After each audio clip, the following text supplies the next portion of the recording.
All right, so now you're going to help me welcome onto the stage co-creators and executive producers Robert King and Michelle King, cast members Carrie Preston, Wendell Pierce, and showrunner and executive producer Jonathan Tolins.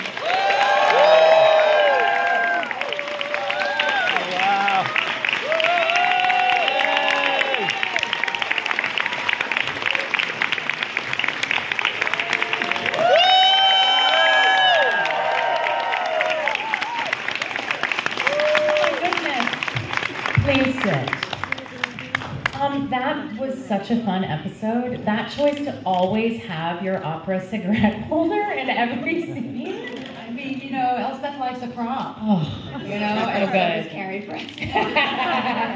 So Carrie, my first question is for you. It's very hard-hitting. You know that I'm here to crack you like an egg. I'm ready. That's my goal. So did you, 94% on Rotten Tomatoes, this show. It is a huge from critics and fans alike. It is beloved and pretty instantly. Did you expect that? What did you think coming in? I have not expected any of this blessing. I mean, you know, I started playing this role 14 years ago as a guest spot on The Good Wife. And it was a dream then, you know, that they trusted me with such a brilliantly written role, and then it was just, you know, my job to rise up to it as well as I could, and then, you know, the invitations to come back just gave me more confidence, and we found our rhythms and stuff, but I couldn't believe it when they said, why don't we, you know, put her at the center of her own show. And you know, this business, like, you hear a lot of things, and you don't want to hold on to things too tightly, because, you know, a lot of that stuff doesn't ever pan out. But the fact that we even just made the pilot, I was like, oh, okay, we did this thing, and I got to make this pilot. I got to feel what it feels like to be the main character on a TV show, and then I just put my head down and just turned myself over really to, like, fate and the universe and these brilliant writers and you guys. Yeah.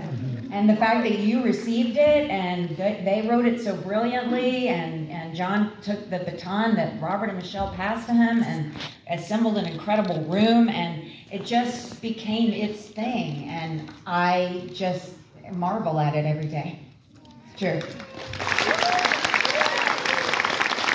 I do also just want to speak to the fact that this is the happiest set I've ever been on in my entire life. I've guest starred on a lot of shows, and from day one, I was like, wow, this place is special, and a lot of that is because you are special. You are such a generous, warm, welcoming person, and that really, it's infectious, in a good way. So, Jonathan Tolins, brilliant showrunner, what cases, yes, your mom's here.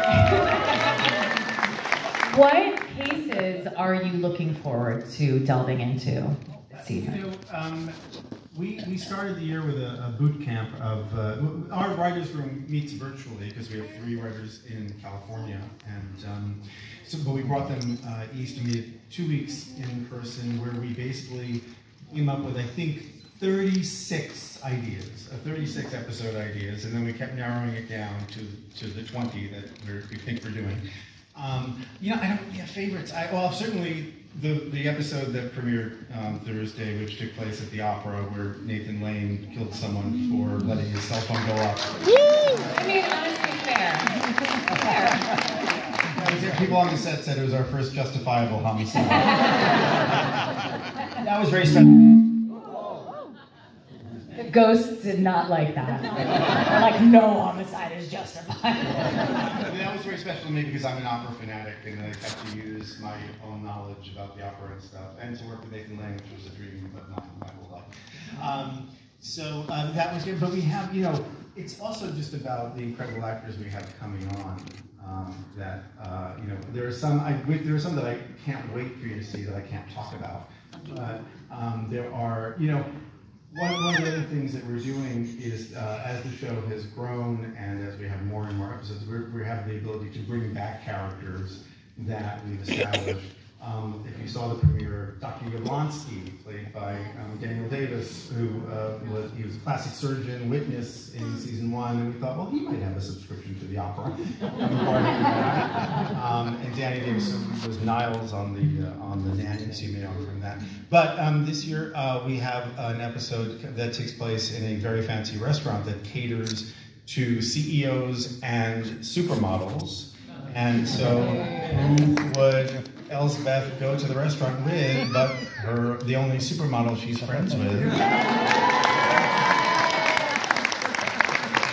So Nadine will make a reappearance. We're excited. Very fun and thrilling to work with Pamela Adlon too. She's so amazing, and she had such a good time. She kept saying, also, this is the happiest that I've ever been on. Yeah, probably one of my favorite days on Elsbeth was with Laura and Pamela and myself, and we all just got to spend the whole day together like girlfriends, kikiing all day long. It was so much fun. It really was so fun. I just want to say that our set is so happy, not only because of Carrie and Wendell and just everyone there really loves working on this show, and it's so important that we maintain that because the reputation is getting around. The people, actors are telling other actors it's a really fun show to do, and that's one of the reasons why we're able to get such great people to keep coming on. That is the truth, absolutely. Wendell, you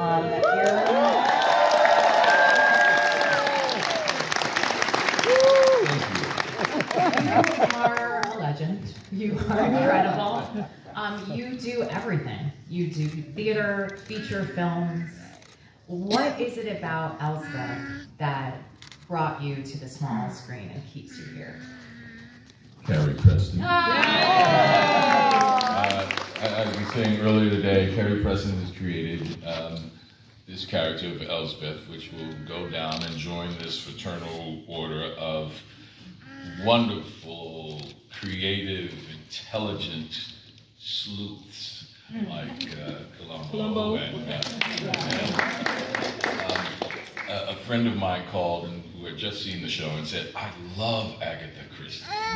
And as if Agatha Christie was writing our episodes. So it is also the writing of Jonathan and the Kings. It is really, really wonderful work across the board. And as you say, it's a happy set to be on. I didn't know, I was like into this crime thriller thing. And it took me about a month before I said, Carrie, this is like, this is funny. Yeah, Wendell. I was like, I keep focusing on the murder. This is funny. So, and it's that sort of eclectic thing that is so rare, and then all the guest stars like yourself who come on, who are of such high caliber. You know, back in the day, you used to have a movie of the week, and this is like a little mini movie of the week. Every week, a great new story, a great new guest star, and then Carrie Preston. Your chemistry is so incredible. Something I love about this show is I think it's so unusual in its groundedness and its elevated humor. You know, I think it appeals to such a wide demographic because of that. You get that satisfying, like, little tingle you get when you watch a thriller, but then these characters are just so beloved and funny and very, very specific. And Michelle, I wanted to talk to you about this. So I think one of the things that sort of lends itself to that specificity and being so original is partly the incredible costumes that Elsbeth wears, which I know that you are a big part of, you know, doing. Well, a lot of that doing is just applauding Dan Lawson, the wardrobe designer who has been from Good Wife and The Good Fight and now Elsbeth. And his vision for the character was just that she is bright, she's colorful, and she doesn't care what anybody else thinks. She is doing her own thing, even if that means going to New York and everyone else is in black and it's Yeah, it so supports the character that you all have created. It's really amazing. I also am wearing an outfit that I wore on your show. I was like, maybe I can just wear that suit that I really liked. So Robert, you directed the first episode. And I do have to say, as a lifelong New Yorker, having such a love letter to New York is pretty thrilling. What is it like for you when you filmed here? How big of a part of the show do you find New York City to be? Michelle and I are from California, and we moved here about 8 years ago, and we wanted that sense of, oh my God, we're here and how beautiful it is. I think we were here really beautiful days where the sky was bright blue and there were clouds, and I think what Fred Murphy, who is our DP on, or was the pilot, and did Evil, and Good Wife, Good Fight. Always someone who works with what are we doing thematically, and starting there, and we all just wanted to avoid the grittiness of a lot of cop shows. Because Michelle and I were thinking of the show during the pandemic where we really did want something that kind of raised our spirits a bit. And so I think a lot of it was avoiding the grit and moving towards the postcard. So locations that are something you would find on postcards, it's seeing it through Carrie or Elsbeth's eyes, but Carrie's eyes too. Yeah, mine too. Which is a very obvious. She looks past the things that might bring you down towards the things that bring you up. Yeah, I love that. I'll never forget the first episode where Carrie's sitting on the bus with her crown on. See everybody wearing their crown. And you tell the tour guide he's so talented. And you had me from that moment on. I was like, this woman only wants what's best for everybody. And that is reflected in every inch of the show. And the other thing with Carrie, she's so good at physical comedy, even the very next shot, where she leans into the frame like Buster Keaton or something. That's become like a running theme. The lean in. Like a Jack in the Box. I love that one. So Wendell, where do you hope that your character will go? What do you want people to understand about Wagner? Well, it's really wonderful. You said it in your question, how specific the characters are designed and drawn. And the more specific you are, the more universally the story becomes. And it makes the story very eclectic. And the other day we were shooting, and a crew member opened the door as we were walking out. And he said, man, you know, I love you on the show. I love you on the show. You're like the foundation. But Elsbeth is the flavor. He stopped me in my tracks, and it literally made everything clear. I've been working like a year and a half trying to figure out what am I doing, how do I fit in this show, and he made it so clear. It was like, man, you are the foundation, but Elsbeth is the flavor. And so I appreciate that flavor so much, and that's the thing about Wagner, trying to loosen up enough to allow himself to see the brilliance of this woman and how this savant can make him a better leader, a policeman, and man, even, you know, to his wife. So that's what I'm learning about the character and looking forward to the character growing. You know, while I have my own insecurities, hopefully I'm a better boss than I think I am.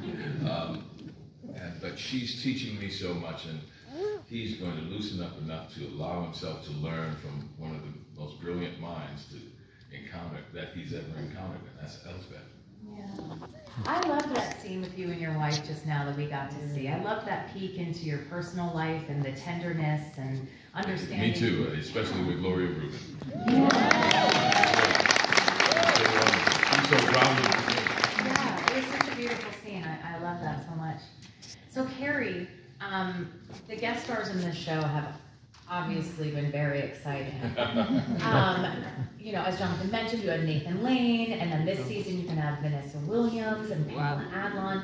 Do you have a dream guest star for this show? Yeah, other than you.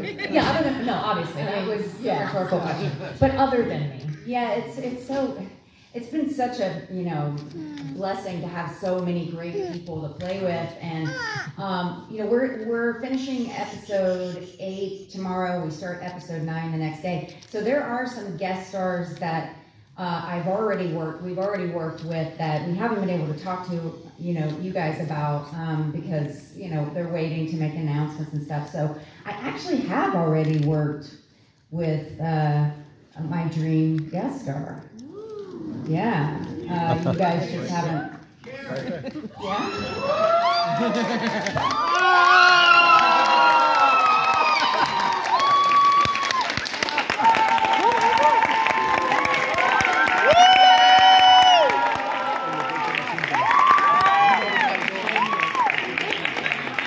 somebody say dream guest star? Yes.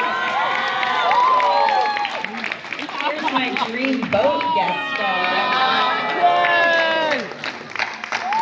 Star on the show, co-star in real life. Yes, so Michael is going to be on the show this season.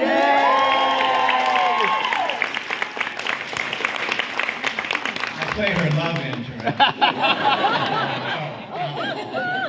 Never. Who will you be playing on the show? I can say? I have the question, so I'm hoping you're allowed to. I play a murderous judge.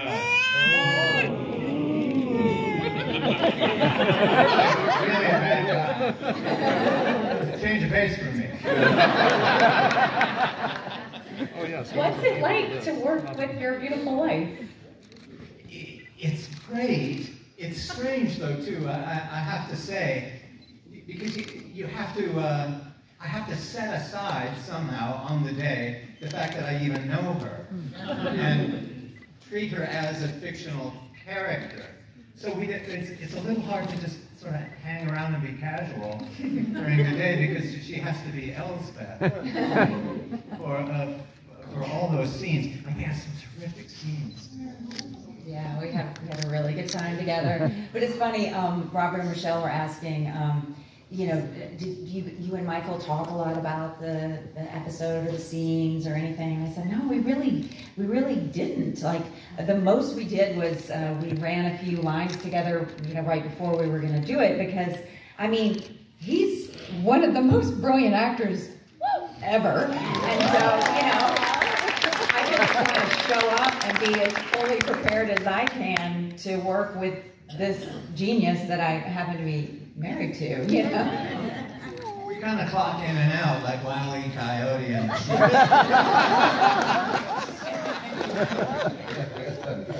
my gosh. Well, before we wrap up, is there anything anybody wants to say on this panel? Is there anything we've missed that you'd like to get out there? Thursday nights at 10. I would like to say that, you know, the show is called Elsbeth, but it really takes 200 people to make Elsbeth. And you know, so we have an incredible crew. You know, we have incredible actors, we have amazing writers, directors, the whole thing. And so I'm extremely grateful to the talent that we get to work with every day. So, And most importantly, I think to answer, you know, I think everyone has this question: will we ever get to see what's inside Elsbeth's many bags? Actually, Laura? Yeah. Yes. Wendell, I believe I interrupted you. Please, I will never do that again. No.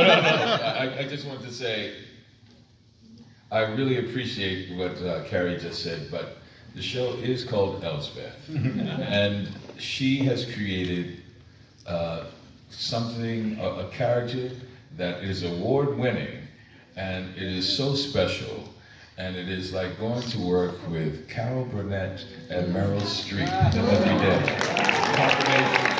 And her skill set is on a high level, and I just want to mark this passage in time, just like you write it on a tree. Carrie Preston has created something very special. It's called Elsbeth. I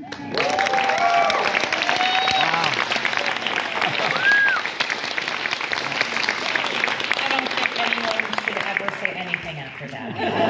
We're done. Thank you all so much for being here.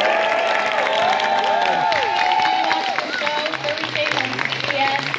And I think it's time, if y'all want to do, I think there's going to be a crown selfie that's happening. If everybody wants to put their crowns on. I think, is that what's happening?